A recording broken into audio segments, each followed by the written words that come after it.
Hello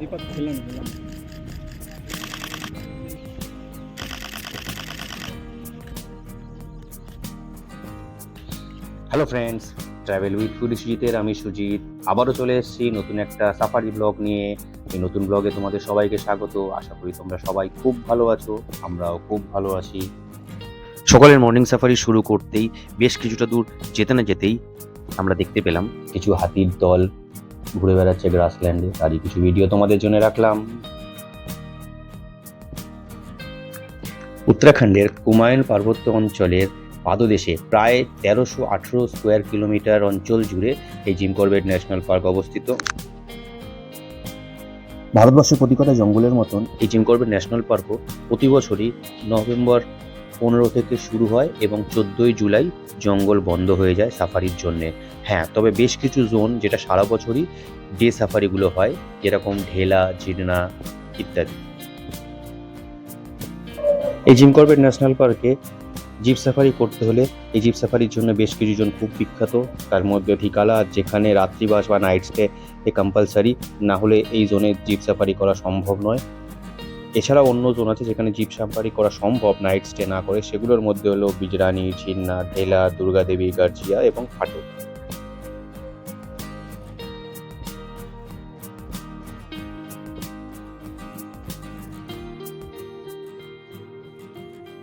দিকালা জোনের morning safari করতে করতে আমরা পাহাড়ে সাফারি করছিলাম। সে সময় খবর পেলাম যে নদীর ওই পারে একটি বাঘ দেখা যাচ্ছে। তার সন্ধানে ছুটলাম যদি বাঘের দেখা পাই। আর ভাগ্য সুপ্রসন্ন থাকায় কিছুটা যাওয়ার পরই আমরা সেই বাঘের দেখা পেলাম। দিকালা জোন যেমন ফেমাস, তেমনই সেখানকার বেশ কিছু বাঘ এবং বাঘিনীও খুব ফেমাস। যদিও বাঘেদের বাড়ির পৌষ্যের মতন নামকরণ করা যায় না, তবুও সেখানকার গাইড এবং ড্রাইভার দাদারা মিলে সেই বাঘের পরিচিতি সুবিধার জন্য বা আইডেন্টিফিকেশনের জন্য তাদের বেশ কিছু লোকাল নামকরণ করে থাকেন। তেমনই একটি বাঘিনী সেখানকার পারো, যে বর্তমানে সেখানে নেই, কিন্তু তার শেষ লিটারের যে 3টি ফিমেল বাঘিনী সন্তান ছিল, সেই 3জনই এখন সুস্থ। তাদের মধ্যেই একটি বাঘকে আমরা দেখতে পেয়েছি, আর সে হলো পেরওয়ালি। আর সেই 3টি ফিমেলের নাম ছিল পেরওয়ালি, জুনিয়র পারো এবং গাটিয়াওয়ালি। এই পেরওয়ালি তার নাম কেন হয়েছে তারও পিছনে একটি গল্প আছে, সেটা পরে কোনো ভিডিওতে তোমাদেরকে তো বলবো। বর্তমানে এই পেরওয়ালির 3টি শাবক আছে, সুস্থ, সবল এবং বড়। পরের কোনো ভিডিওতে তাদেরকে নিয়েও তোমাদের সঙ্গে গল্প করব, আলোচনা করব। আশা করি এটা তোমাদের ভালো লাগছে। ভালো লাগলে অবশ্যই লাইক, শেয়ার এবং সাবস্ক্রাইব করো। ভালো লাগলে অবশ্যই লাইক, শেয়ার এবং সাবস্ক্রাইব করো, তাহলে নতুন নতুন ভিডিও আনতে আমিও মোটিভেশন পাবো।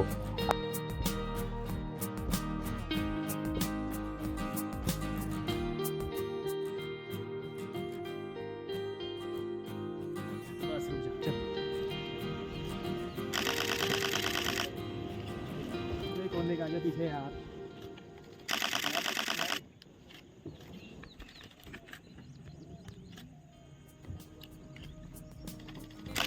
सर गाड़ी की वीडियो मत लेना।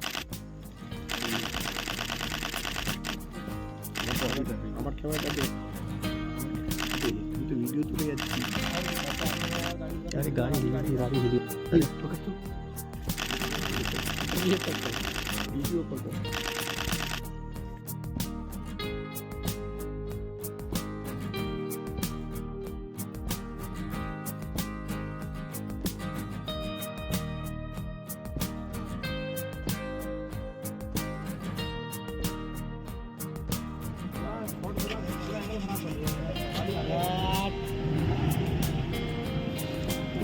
कल सुबह को सांभर रोड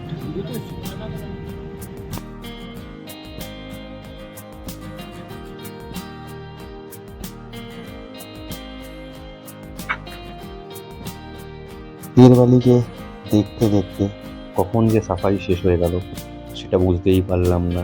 ঘড়ির কাঁটা তখন আমাদের তাড়া দিচ্ছে সাফারি শেষে এফআরএইচে ফেরার জন্য। আর সেই এফআরএইচে ফেরার জন্য জঙ্গলের চারধার এত সুন্দর, এত মধুর,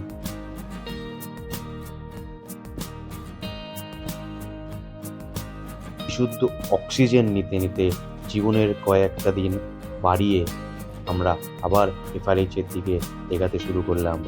কেননা আমাদের আবার নতুন সাফারির প্রস্তুতি নিতে হবে, সেই দিকে মনোসংযোগ করতে হবে, যাতে আমরা আবারও বাঘ মামার দেখা পাই। সেই শুভকামনা, শুভ ইচ্ছে নিয়ে আমরা এফআরএইচের উদ্দেশ্যে রওনা হলাম। আশা করি ভিডিওগুলো তোমাদের ভালো লাগবে, আর ভালো লাগলে অবশ্যই সাপোর্ট করো, লাইক, শেয়ার এবং সাবস্ক্রাইব করো।